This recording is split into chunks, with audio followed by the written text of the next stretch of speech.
Nobody gaslights you harder than the government, and nothing lights that gas harder than UFOs. On Friday, they released new files and called it unprecedented transparency, but this is the same manipulation game they've been playing for over 80 years. This isn't about whether aliens are real. This is about how governments control public perception, using UFOs as a contemporary example, and how to spot when they're doing it to you. They use three main psychological manipulation tactics: limited hangouts, gaslighting, and narrative priming. So what is a limited hangout? When authorities feel their hand is forced, they willingly release some truth, just enough to make you feel like you're finally getting real information, while carefully protecting the deeper secrets. David Grusch is a textbook example. He was allowed to come forward and say certain things about crash retrieval programs, but only within carefully controlled boundaries. Psychologically, limited hangouts are extremely effective because they exploit our deep need for cognitive closure. We hate uncertainty. When we're given a partial story that feels like the truth, our brain releases dopamine and we stop digging. It's similar to how a slot machine works: just enough reward to keep you playing, but never the full payout. This is why limited hangouts are one of the most powerful tools in the disinformation playbook. They make you feel satisfied while keeping you in the dark. The second tactic is gaslighting. This is when they give you explanations so ridiculous that you start questioning your own perception and sanity. The most infamous example is the 1966 swamp gas incident in Michigan. Multiple trained police officers and witnesses reported seeing strange flying objects. Instead of investigating seriously, Project Blue Book officials,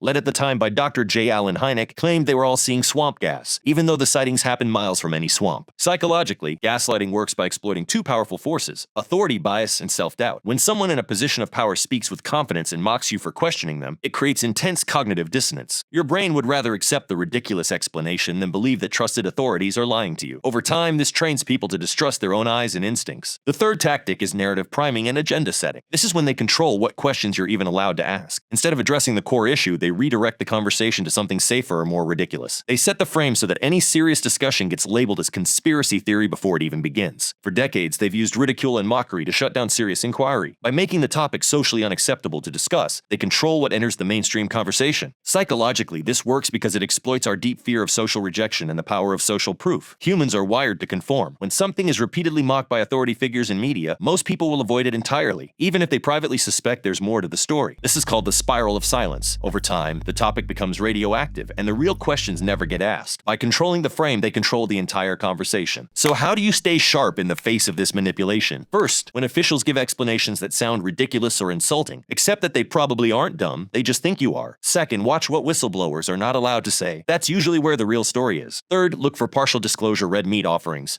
like today's release where many files remain unanalyzed. They are stringing you along. Limited hangouts, gaslighting, and narrative control are all effective techniques to keep you from asking the real questions, whether it be about UFOs or anything else. Watch out for these tactics when parsing information freely provided from an authority. The truth is out there.